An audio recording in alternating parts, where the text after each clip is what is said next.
Hello guys. Today you're following me and my mate Chris through a pairs match on a gravel pit in Austria, and you cannot probably tell by the looks of it, but it has been a really cold night before. It has been actually the first frost in Austria. So it has been -3 degrees when we left home and -1 when we have arrived at the venue. At the draw, we pulled out pack 22 of the bag, which is quite in the middle of the lake on the roadside, which is the deeper side of the venue. And having in mind that it's been a really cold night, we've been quite happy with the draw because we knew that we were going to have a decent depth on the pole. When we were plumbing up, our peg was changing the depth quite fast. I had 3.5 meters of depth on the pole, while Chris has 2.5 meters, and we were only sitting like 4 meters apart. So, when fishing on such a steep incline, being accurate is really important. Picking a nice visible far bank marker and making sure to be on the same spot every cast is key in such conditions. When the match started, we decided that I'm going to start on a method feeder while Chris is starting on the pole. First 30 minutes, the feeder was quite good. I was able to catch 3 carps on the method feeder, but after them 3 carps, I wasn't able to get any indications anymore, and Chris started to catch on the pole, so it was time to went out on the pole as well.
So as you can see, we're both fishing the pole now, and we are both catching quite good.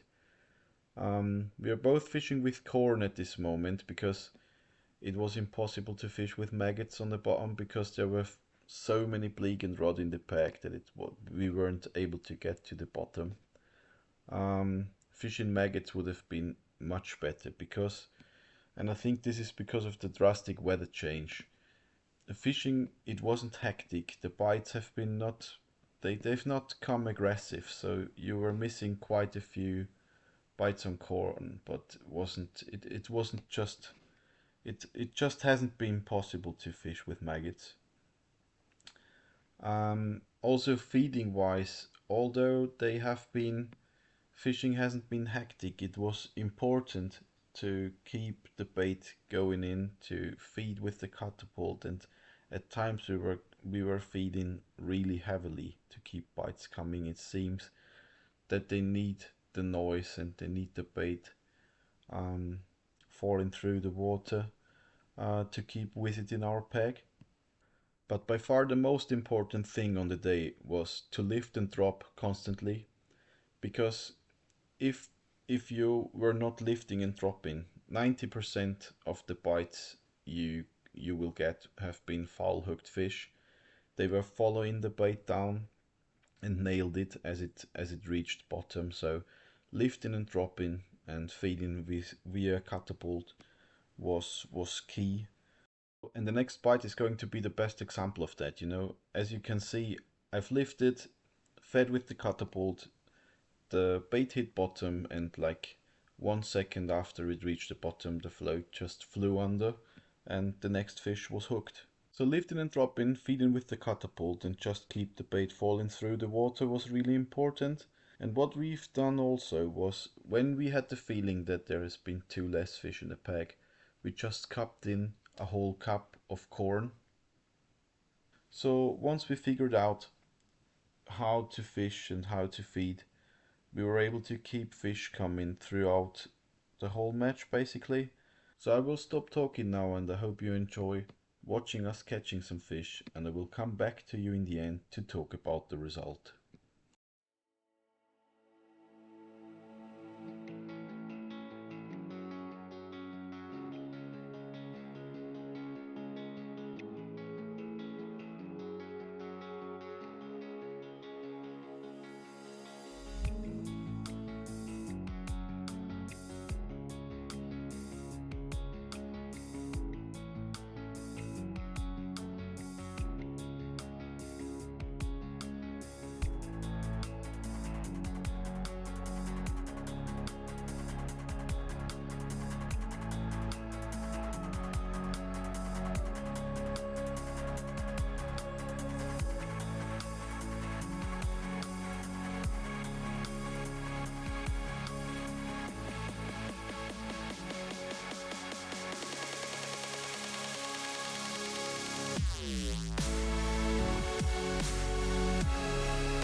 So this is one of the last fishes I've caught in the match. The match went really well for us. We've been able to keep fish coming throughout the whole 5 hours. It wasn't hectic fishing, but it was enjoyable. And we've ended up with 47 kilos, which was enough for the victory on the day. we had to keep doing some changes. Like we've caught a few fish on maggots later in the match because the rod and bleak in like the last hour weren't so much of a problem anymore, so we've been able to keep some fish coming on maggots as well. So I hope you enjoyed watching the video. Please hit like and subscribe, and see you next time.